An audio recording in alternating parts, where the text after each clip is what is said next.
cut. What's the action? Roll three. I'm on my third take with this because I keep jumbling my words. So my name's Jeremy, 303-666-9020, partsbreakers.com. We've been around since 1984, and I'll give you a quick, we got our cores sitting over here, kind of a mess of engines. We've just come out of our winter season and build, so some of the engines we salvage, some of the engines are not salvageable. They'll just end up in scrap. We got our Connex containers. Those contain good motors that were pulled used, as well as some other mechanical parts. And then, of course, the middle, drive shafts, seat brackets, exhaust manifolds, intake manifolds, wheels, you name it. There's probably, no joke, about probably about 500 parts in that center section on those rackings. You can't really see them from here, but so, you know, the point is we have just about everything you'll need for a Jeep out here on a lot of the CJs, YJs, TJs, but we are starting to get in these Jeepsters. So I'm going to go over these Jeepsters in just a second, but there's a tranny and transfer case bin there, and we have our interior bin, steering columns, and whatnot. So the good parts, especially interior parts, are all inside of Connex boxes. When we bought this yard in 2018, we basically downsized our facility because it was a 4,500 square foot building we were in. And we got down to, now we're lucky if we have, I don't know, there's probably 1,500, 1,800 in that building. But we had a quarter of an acre, and now we have 7 between the top, or the bottom and the top, because we own the top lot as well. That's where we live. So we have a lot, and we don't get too many Jeepsters in. I remember a number of years ago, and I've been doing this, you know, Jeeps Unlimited's been around since 84. We changed the name to partsbreakers.com. We sold Jeeps Unlimited to locals, but there was some Jeep not wanting us to use the name, basically, so we left it, you know, on a local level but on a national level did change it, and they haven't bugged us. So we're going to roll with this is the way it's going to be for a while. But anyway, so I've been doing this personally for 18 years, and in that time, I've been primarily the CJ, YJ, TJ, and then in 2014, when I acquired Jeeps Unlimited, we picked up the Grand Cherokee, the Cherokees, and basically all the unusual, or those aren't unusual, of course, but then the oddballs that, you know, Jeep does as well. And these Jeepsters being one of them. I say that because in the beginning, and about, you know, 15 years ago-ish, Jeepsters weren't very difficult to find. They were all over the place. And this is, I think, kind of the way the world has gone, and partly because of COVID, and even before that the quirky stuff, Jeepsters are definitely the quirky. I love them, but, and I think most people do, but the quirky stuff is just been getting more and more and more difficult to find.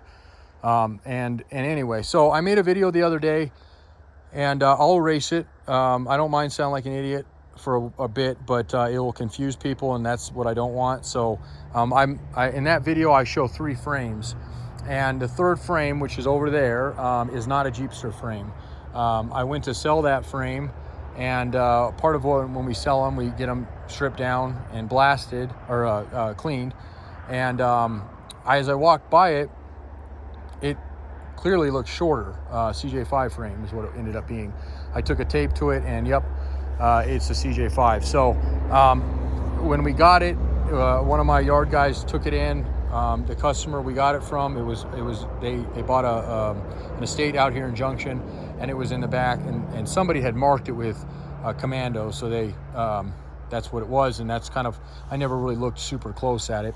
And the other day when I was talking to a customer, I remember seeing it over there, and yada yada yada. So that's the story of that. So for those of you who caught that video and are like, that dumbass doesn't know what he's talking about, yes, on that note, I am sorry, and I will get that removed, so I don't confuse more people. On that frame there, now the 2 frames over here are indeed Jeepster frames, and both of them had Buicks in them. So I'm doing this video for 2 purposes. One is I have 2 customers looking for frames, and the one that contacted us first, which is the one I'm working with and trying to get something down next couple days to him, and then the other guy's in Ohio. So the dibs kind of go, you know, in the order they're received, and one of the things is we wanted to sell, and he wanted to buy a nice clean grade A frame. So first and foremost, we're gonna have to get this thing popped and clean it, and just make sure, because Jeepster frames, just like early CJ frames, although these are a little bit more heavy duty, do have areas that can crack in them and wear out, and they can be reinforced, especially if they're done right. But I want to make sure the grime that's on it, we get that off of it, and we look at this. This looks like a really clean frame, but until I get it, you know, hotsy on it and really just blast it down to the bare metal, it's a little hard to see that. So, but with that said, let's quickly just go over something that I was sitting here with my fabricator, and we were coming up with basically a solution for the steering box, which obviously this one is already boxed in, and we have the bracket for. And then going over to this guy, and you may look at these frames, and they are virtually identical. You'll notice they've changed some things on them. This one has been modified for bigger springs. I measured these springs, they're 2.5 inches. I believe is what they are. I'll have to put through in a tape on them. But anyway, they're either, let me remeasure this. That looks about 2, but I'll double check, 2.25 maybe. But and then these guys, these are these dinky ones. So this is like a factory spring that was under these. This one's a little bit wider, not quite as wide as I would say like a YJ, but YJs, as I chatted with you earlier about, are not going to be long enough. I do have some springs, and I'll walk over them at the end of this video. I still haven't had a time, but I'll do that here in a minute, and measure some just to see if we might have springs. I know you said it wasn't a deal killer, but nonetheless, if we have some, I'd like to get you some. So I'm leaning for this frame here. And Jim already looked at it and said, you know, if we pull it and we clean it and there's either reinforcement hasn't been done, and it's not been broken yet or anything like that, we can either reinforce it before it goes down to you if you'd like us to do that. I know we didn't really talk about doing that kind of stuff. And if you don't want to mess with that or want to do it later, you can always do it later. But this is the frame that you're going to want. And I'm going to tell everybody why that is. Customers wanting to do power steering on it. And there's a number of websites that sell full kits. The Buick is the Buick 225 is what's sitting in this. And most of you probably already know that.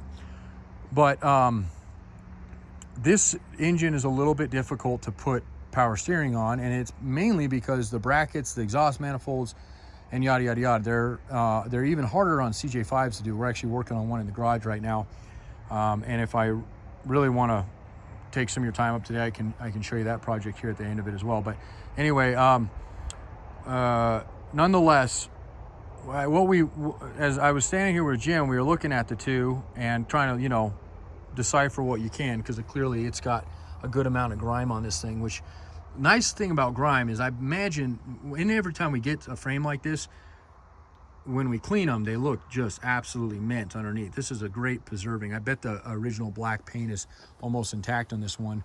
And obviously it's got browning up here, but no rust. There's no scaling whatsoever on this. It's just oxidized metal, just basically a flash rust is what it gets, and whatnot. And it looks like they had something, maybe an accessory mounted up here. It's hard to say. I don't know these. They're symmetrical, so it might have been a cross bracing they did. And Jeepsters don't come in complete very often, so I don't have one to tell you as far as that goes. But we do know that it's boxed in, and this is where I was kind of a little weird, you know, other day when I made that original video. And we do have the bracket, so that's going to save us some time, save you some time, and not have to worry about was it done right, because it was factory set up that way. What we figured out, and I'll probably get somebody that knows Jeepsters really well that will educate me, I'm sure, because that's just how it happens when you fall on your sword and post something on YouTube and you know, try to educate as we do. Sometimes we know as much as we know, and then we get educated later on, and I'm totally fine with that. I love learning. This was a learning experience today. What we figured out when we're looking at this frame here from this frame here is, obviously there's some differences. This frame has got some goofy stuff. So let's just first and foremost get out of the way the big elephant in the room. None of this stuff, these angle iron brackets, spacers, all this stuff here, none of that stuff is factory. And it doesn't even stop there. Now the good news is this has all been added on. So, you know, if this frame checks out, there's some things that need to be fixed on it as far as like the mount they've cut into and whatnot. But with a good fabricator, as Jim is, we can go that route. He's gonna go ahead and CAD model out some of these brackets, and I'll tell you what we're talking about here in just a second. But we got square tubing on it for a makeshift sway bar they've added on. Look at this. Look at this thing. We got a really funky track bar that was added onto this axle. We're thinking what they did is, and this is where everyone out there that doesn't know fabrication or geometry, and I will be the first to say that sometimes that is definitely me, especially on this stuff, because this stuff, the steering was really weird the way they set it up, the raw steering. When you are just throwing mud at the wall and see what sticks, you're going to end up with this setup. So they likely outboarded this too far, got everything in there, drove it down the wall, drove it down the thing, and it had death wobble or something was going on, and went on and researched, and somebody said throw a sway bar on it, so they got some square tubing and welded that in place and put a who knows what sway bar, maybe a CJ, it's hard to say. That's really weird looking. And then lastly, still didn't fix it, and this is all, obviously I'm making this up as I go, I have no idea if this is what happened, but was still doing whatever it was doing, and then got a track bar in here, and my guess is they gave up on it after that, because this is just absolutely bizarre, and seeing Jim's reaction walking up this day, I wish I would have had it on video. I wish we had hidden cameras all this yard, because not every day is an exciting day, but there are days out here that it'd be amusing to watch this shop. So but after we looked at it and heaved and hawed over it, what we came to the realization, or I looked at it and said, well, why did they cut this motor mount hole through it? I mean, obviously they did it for the intermediate shaft, but why? I mean, if you look at that motor mount there, which looks completely factory when you get behind it back here, doesn't look like anything was added on later. I believe that was probably the original mount. And then you look at this one, it's totally different looking, but they're with the same motors, or so I think. I mean, that one didn't come in with one, but the guy told us it is, and they look like two Buick motors, so we're going to assume they are, or mounts. And as I'm looking, I said, Jim, go up and grab the bracket, because we have a really nice sandblasted painted bracket that we've been kind of waiting to use on something. And he goes up and grabs it, and he comes over and he puts it, and sure enough fits right to the frame holes that are already existing in that one. And he's looking at it and he goes, got it, I see what they did. So we think, and I'm hoping I can, by the end of this, I can put up like a definite, post this on YouTube and say, yes, this is the correct way. But what we're looking at, what we're thinking is that this was a power steering frame, or maybe a slightly different year. The tub mount's the exact same way. The motor mount's in essentially the same way. The front, I mean, this one looks a little longer because the bumper on it, but it's the same dimensions. The shock mounts, I mean, there's nothing different about these two. It's even got where it had the original, I don't know, whatever you want to call the original steering on these, the raw steering, in place on there, but yet it has some of this other stuff on it. So quickly here, to not take too much time for everybody, but look at that there. Okay, now on that other mount, and again, this is you can definitely tell this is a factory mount, or at least, clean this thing and see something that was welded at one time, and it's always a possibility. But we're gonna go with this is factory mount on this guy. And then you look at this guy here, and it is, I mean, obviously there's some reinforcement going on and whatnot, but still looks like a factory mount other than some weird stuff on it. But they cut this relief in it to get the intermediate shaft through. And that one, as you can tell, it's kind of angled in. It's got basically relief built into it. And furthermore, when we get down on this frame and you look inside this guy, and again, we're assuming all this plating here is original, it does not have the holes for that box. Therefore, they put it all out here and just did a kind of an odd job of doing it. So the frame, and this is probably going to kill the deal on one of these frames, because both people wanted a frame that could be set up. So what we're going to do on this frame is basically ready to go. I'm going to clean it and hopefully get an okay tonight and have this thing delivered. I'm going to try to come up with a set of springs for you. These are already wider springs, so if that works for you, I'd run these. If you want to go even wider, so this has already been, this has been you know, widen out here. And this is definitely more heavy duty spring perch or shackle perch, whatever fixed mount you want to call it in the back here. That's already set up. So you can run those springs. I can give you these. I can leave these on the frame for you. If you want to go even more heavy duty, you'd have to widen these out even more. I would say this is probably adequate, but it kind of depends on what you're doing. You can see that the wider you go, the more it's going to widen out below it. And we are going to have to, before I bring this to you, I will make sure that a box will mount without interference with this shackle, because it very well might interfere. But we're going to mount that. If it doesn't interfere, we're going to give it the thumbs up and roll with it. And then we talked, I know you're going to get the Buick Turbo 400, the BOP 400 that's in this, and I'm assuming you're going to want the shift linkage. I know you said no on the twin stick. I said 18 on this, but I think this is a 20 T case. I kind of went back and forth on it, but there's and I think you kind of decided before we were even going to do this, because I know this was not a question, but it's a center groove diff, so we're going to go, that's a 20. So I know you say you didn't want that, and that's totally fine, but we'll split those off. And then this assembly here is actually going to be sold with the console we have, which is really rare that we actually have a console. So if you're wanting that console, it's beautiful shape too. Great. If you're not, you're going to run like a, you know, Hurst or some sort of B&M shifter kit or something like that, then don't waste the money, because the OEM, this stuff is real hard to find, and we'll just sell this separately off of it.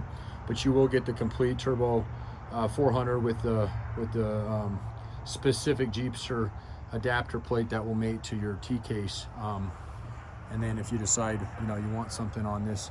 So the good news is for you is that there's going to be a little bit less on the bill, and I don't know exactly the number, but I will get that to you. We will still go through it. So what I like to do, like we always do, is do a pre-dismantled deposit. That just locks it down. We're swamped right now, but I'm going to have this squeezed in the morning and completely dissected, basically.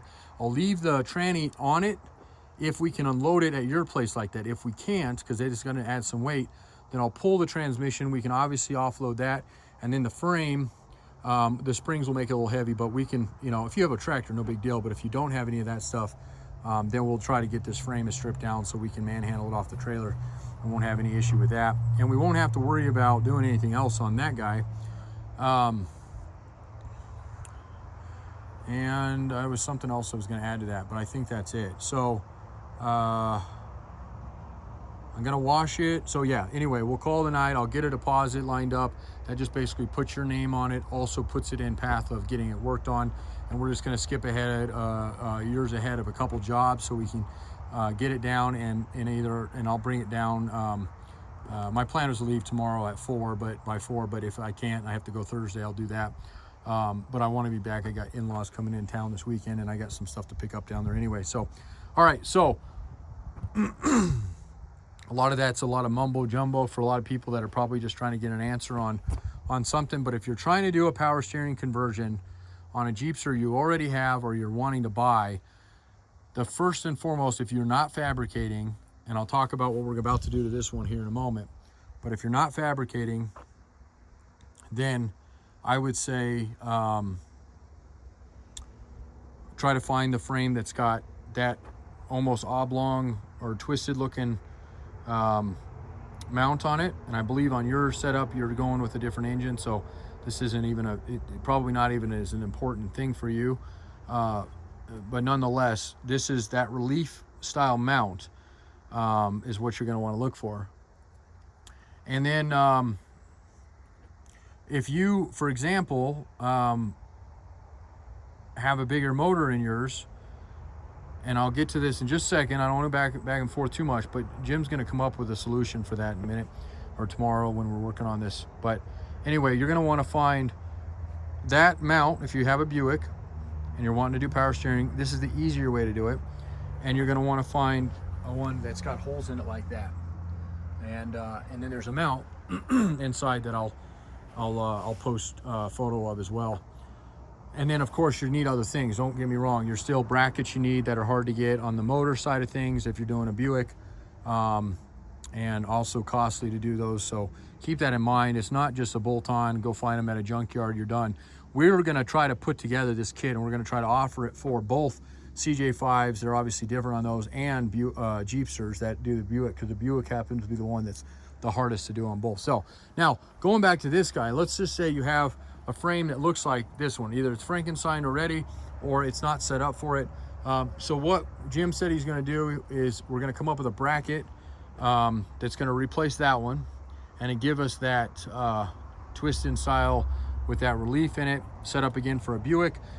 I say that because, you know, if you specifically let us know and you say, hey, I'm not putting a Buick in this, I'm putting a 350 or I'm putting a 302 or whatever, I can't guarantee it because we may not have the mock-up ability to, you know, take what we have already like we have over there, but we will try, and we can try to fabricate something that will get it done the same way without having to do this here to it.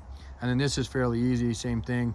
We'll have a template that will replace this inner plate here and weld in and give us the holes that go all the way through to mount the factory bracket. This all stuff will all come off of this frame. We'll clean this all up.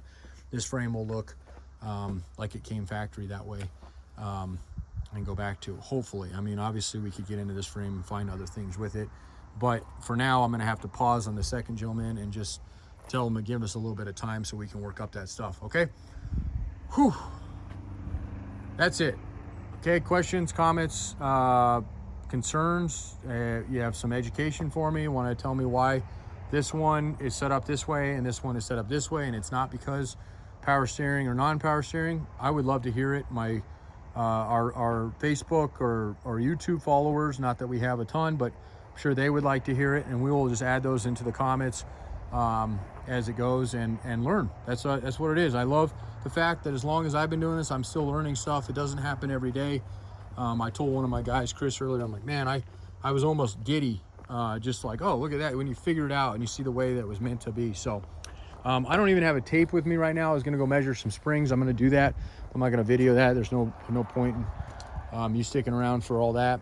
But definitely give us a call if you're working on any kind of conversion kit, because if we don't have it, we'll put it together for you. That's one of my favorite things to do in this yard, is to do conversion kits. And we're talking, usually conversion kit, our definition of that is something Jeep did at one point, usually a later point, that we can adapt to an earlier Jeep.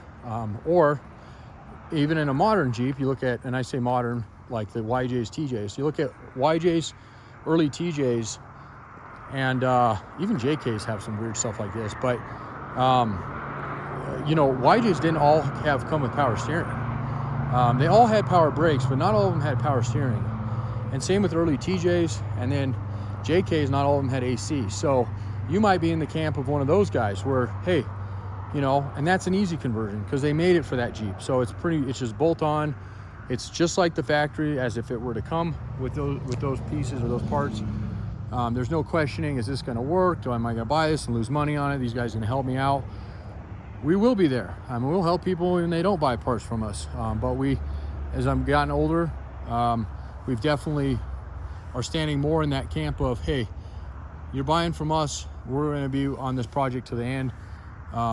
And you know, the advice thing, the free advice thing, I mean, we do it. I've done it several times, even today, sometimes in a better mood to do it. When I say that, I'm talking about people who haven't really purchased anything from us. But at the end of the day, we're running a business out here. And if you catch me on a day and it's not something, you're not one of our existing customers, that's okay. If you're not getting the response you want from me and you haven't ever bought anything, I mean, obviously if you've bought stuff from us before or buying stuff currently from us, you're probably going to get a different level of patience and just knowledge from us. I mean, it's just, you know, lump sum it. I mean, there's been a lot of times I had a customer a few years ago that, you know, every time he'd get a question, he'd call us, and I finally was like, I'm going to use his name here, which I never do, but so, and I know he watches these, but I love you anyway, Doug. So, and Doug did, in Derek's defense, he had bought parts from us, but once he figured out that, you know, I kind of have a wealth of conversion knowledge, it was, hey, what do I need to do this? And I did it a few times and finally got to the point where I was like, hey man, we sell the kit. Like, you know, I know that it's a couple $100 more, but you're not just buying this. You're buying, you know, the warranty or the relationship with us, the knowledge. You know, that's all part of that experience that we offer out here, and I don't take that lightly. I think most people value that. So, you know, sometimes I think it's worth spending a little bit extra, and other times we're not the most expensive. There's definitely things out here that I'm like, man, we could be selling this for twice as much, but just depends on what it is and how much time and effort we've had to put in it, and whatnot. So one of the things we're working on right now, it's in the garage. It's a 7071 CJ5. The customer shipped us his Jeep from Los Angeles, okay? And it's a beautiful Jeep. So not many people are just gonna ship their Jeep across the country and say, hey, I want this, this, and this, and you know, here's a check, which is essentially what he did. It's that he wanted power steering, disc brakes, and power brakes. And in the process, check his motor out. Well, his motor ended up coming back low compression, so we're doing that. And a few other odds and ends you wanted. So that's been a very challenging one to do.